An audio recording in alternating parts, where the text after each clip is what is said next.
नमस्कार बच्चों, आप लोगों के लिए मेरे द्वारा संचालित नवबोध प्रकाशक द्वारा प्रकाशित लेखा शास्त्र अकाउंटेंसी क्लास 11 के बच्चों के लिए बैक साइड के क्वेश्चंस क्रियात्मक प्रश्नों के हल की सीरीज चल रही है।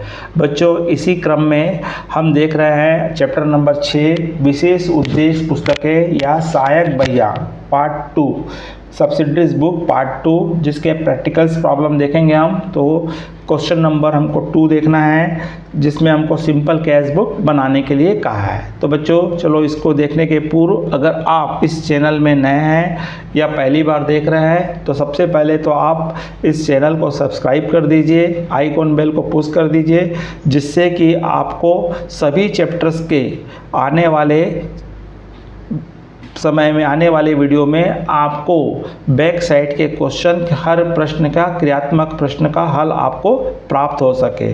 चलिए बच्चों देखते हैं क्वेश्चन नंबर 2 आपको क्या कह रहा है और इसमें किस प्रकार से इसको हमको सॉल्व करना है। तो क्वेश्चन नंबर 2 हमको कह रहा है बच्चों यहाँ पे कि निम्नलिखित से सिंपल से कैश बुक तैयार करने बोला है। तो यहाँ पे सिंपल सब ट्रांजेक्शन्स हैं, चलिए देखते हैं। तो पहला आपको यहाँ पे बोला हुआ है 2000 सिंपल कैश बुक का आपको फॉर्मेट मालूम है, date particular voucher number LF amount, date particular voucher number LF amount. तो सबसे पहले हमारा ट्रांजेक्शन्स इसमें बोला हुआ है 2000 को बोला हुआ है, तो डेबिट साइड में आ जाएगा 2000। मार्च 1 बोला है तो मार्च लिख लेंगे, मार्च 1 को हमको बोलता है यहाँ पे, यहाँ भी आपको बैलेंस दिया हुआ है सबसे पहले, तो टू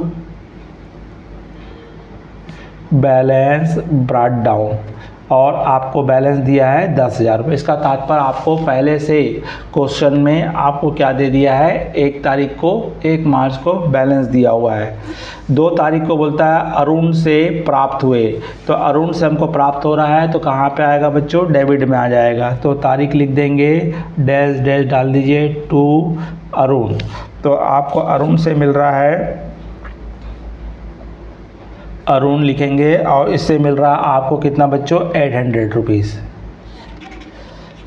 अब उसके बाद आपको बोल रहा हुआ है यहाँ पे नगद बिक्री किया बोलता है, 6 तारीख को बोल रहा है कैश सेल किया, तो यहाँ डेबिट में ही आएगा। कैश सेल करेंगे तो आपके पास क्या आएगा, पैसा आएगा, तो कैश सेल्स अकाउंट हो जाएगा और आपके पास आ रहा है 400 रुपीज़। उसके बाद आपको कह रहा है क्वेश्चन में आपको 8 तारीख को अतुल को दिए बोल रहा है, गिव टू अतुल, तो ये क्रेडिट साइड में आ जाएगा 8 मार्च को।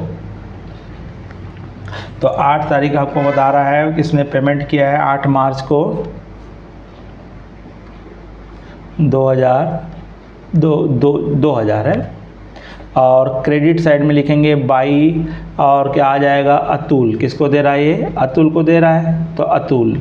और अमाउंट कितना दे रहा है, 1000 रुपये अतुल को पेमेंट किए हैं हमने, उससे माल आदि खरीदे होंगे। फिर बोलता है हमको 10 तारीख को बोल रहा है वेजेस पेड, तो 10 तारीख को बोलता है बाई वेजेस भुगतान कर रहा है 80 रुपीज़। फिर उसके बाद हमको बोल रहा है 10 तारीख के बाद आपको बोल रहा है 15 तारीख को बोलता है कार्यालय हेतु फर्नीचर खरीदा है, तो आएगा आपका 15 तारीख लिख देंगे यहाँ पे और बाई फर्नीचर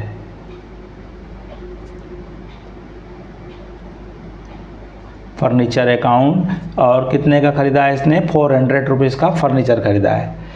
15 तारीख के बाद बोलता है 20 तारीख को बोल रहा है कैश परचेस, नगद माल खरीदा है, उसकी पोस्टिंग भी होगी, तो बाई परचेज अकाउंट।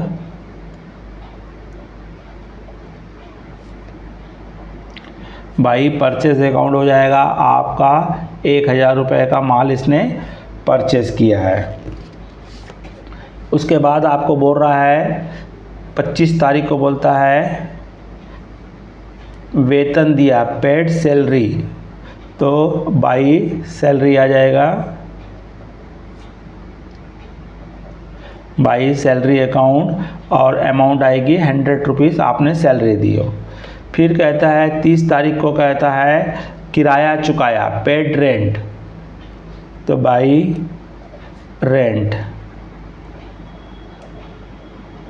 और अमाउंट है 80 रुपीज़। उसके बाद बोल रहा है 31 तारीख को बोलता है रमेश से माल खरीदा।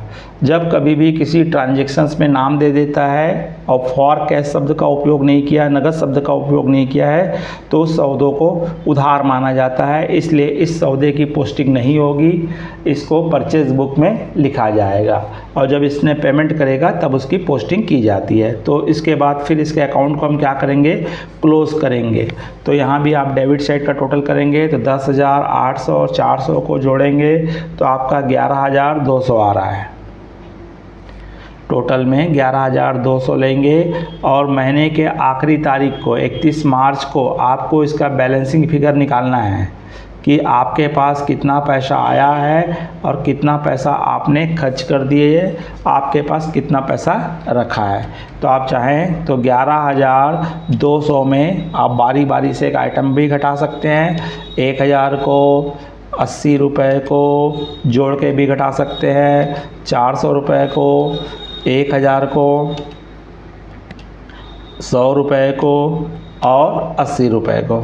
तो इस तरह से घटाएंगे तो आपके पास बैलेंसिंग फिगर आ जाएगी जो आ रही है 8,540 रुपये, 8,540 रुपये। तो इसका तात्पर्य है कि 11,200 रुपये मिला है, जिसमें से कुछ खर्च करने के बाद अभी भी आपके पास कैश इन हैंड बचा हुआ। तो इसको नेक्स्ट मंथ के 1 तारीख को 2,000 ही रहेगा और 1 अप्रैल हो जाएगा, मार्च है तो 1 अप्रैल को यहाँ लिखेंगे to balancing brought down, balance brought down और 8,540 रुपये आपकी पोस्टिंग होगी। तो इस तरह से बच्चों यहाँ पे आपको सिंपल केस बुक तैयार की जाएगी। तो बच्चों अगर आपको अच्छा लगा है वीडियो या क्वेश्चन समझ में आया तो लाइक अवश्य कीजिए, कमेंट्स बॉक्स में जा करके अपने राय दीजिए। अगर आप इस चैनल में नए हैं या पहली बार देख रहे हैं तो तत्काल आप इस चैनल को सब्सक्राइब कर दीजिए, आइकॉन बेल को पुश कर दीजिए। नमस्कार, जय हिंद, जय भारत।